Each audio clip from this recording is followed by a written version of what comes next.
ಕೃಷ್ಣ ದೇವಕಿ ಕಂದ ಮುಕುಂದ,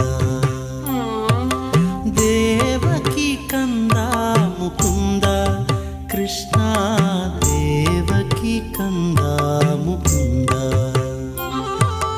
ಹಾಲ್ ಬೆಣ್ಣೆ ಕದ್ದ ಮೊಸರೆಲ್ಲ ಮೆತ್ತ, ಪಾಲ್ ಬೆಣ್ಣೆ ಕದ್ದ ಮೊಸರೆಲ್ಲ ಮೆತ್ತ, ತಾಯಿಗೆ ಬಾಯಲ್ಲಿ ಜಗವ ತೋರಿದ